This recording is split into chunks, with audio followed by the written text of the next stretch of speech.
李小龍 Bruce Lee 的真功夫技巧，特別是其創立的截拳道 Jeet Kune Do， 在武術界和流行文化中影響深遠，但是否在真實搏擊中堪稱必殺技，需要從多個角度分析。以下我將從李小龍的技術特點、實戰應用以及具體例子來探討這個問題。李小龍功夫技巧的核心。李小龍的截拳道強調以無法為有法，以無限為有限，注重實用性、靈活性與效率。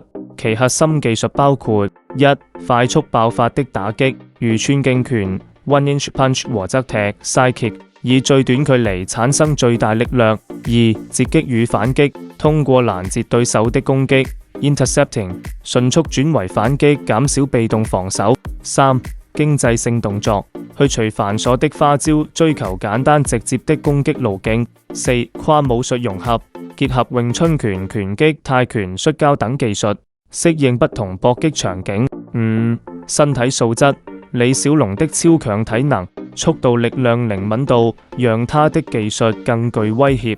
是否為必殺技？必殺技通常只能在關鍵時刻一擊制勝的技術，但在真實搏擊中，任何技術的成功取決於多種因素，包括對手的實力、環境時機以及使用者的技術熟練度。李小龍的技術雖然高效，但並非無敵的必殺技，而是高度實用的戰鬥工具。以下是具體分析：一、寸勁拳 （1-inch punch） 特點。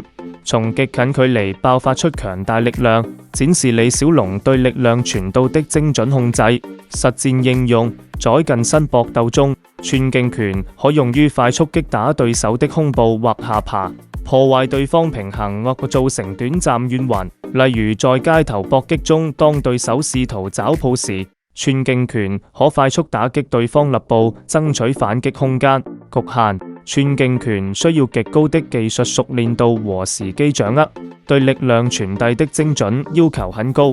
在混亂的真實搏擊中，若對手移動或防禦得當，效果可能減弱。此外，寸勁拳更適合單點打擊，無法直接一擊必殺。二、側踢 （side kick） 特點：李小龍的側踢以速度和力量著稱，目標通常是對手的膝蓋肋部或腹部。實戰應用：側踢在保持距離的同時，能有效打擊對手。例如在與泰拳或踢拳手對戰時，側踢可用於打斷對手的進攻節奏，攻擊其支撐腿或腹部，迫使對方後退。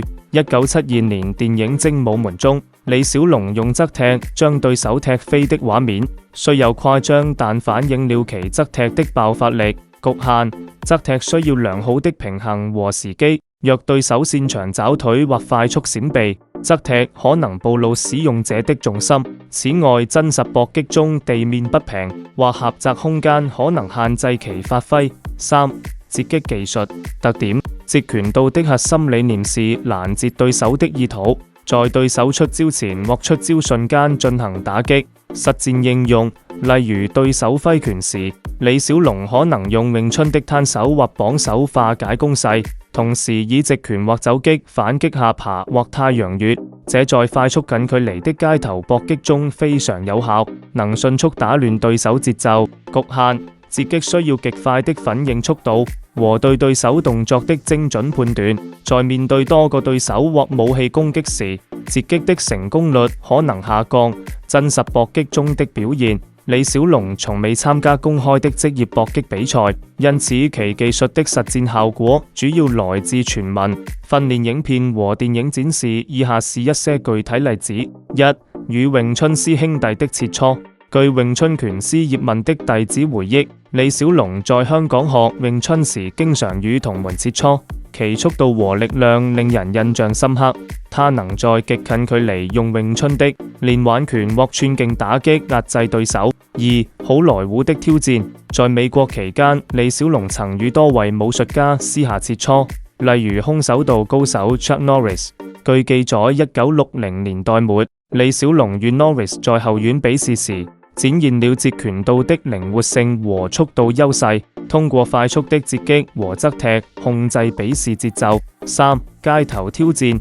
據李小龍的學生記述，他在美國曾數次應對街頭挑釁，通過快速的拳腳組合迅速制服對手。例如，他曾用低位側踢擊中挑釁者的膝蓋，瞬間終結對抗。為何不是必殺技？一、環境因素。真實搏擊的環境，如街頭擂台，充滿變數，地面空間、天氣等都會影響技術發揮。截拳道的技術雖靈活，但無法保證在所有場景下都無敵。二、對手實力。面對訓練有素的格鬥家，如巴西柔術泰拳專家李小龍的技術需要與對手的戰術博弈，單一技術難以保證必殺。三、武器與群戰。在真實搏擊中，武器如刀棍或多對一的情況會大大降低任何技術的必殺效果。截拳道需有應對武器的訓練，但仍需高度技巧和運氣。四、時代局限。李小龍的時代，1960到70年代，尚未有現代 MMA 綜合格鬥的全面發展。當時的搏擊訓練較為單一，如今的 MMA 選手在地面技術、摔跤等方面更全面，可能對李小龍的站立打擊構成挑戰。結論：李小龍的功夫技巧在真實搏擊中極具實用性，尤其是其速度、力量和截擊理念，能在特定場景下，如近身單挑快速制敵，堪稱高效的戰鬥工具。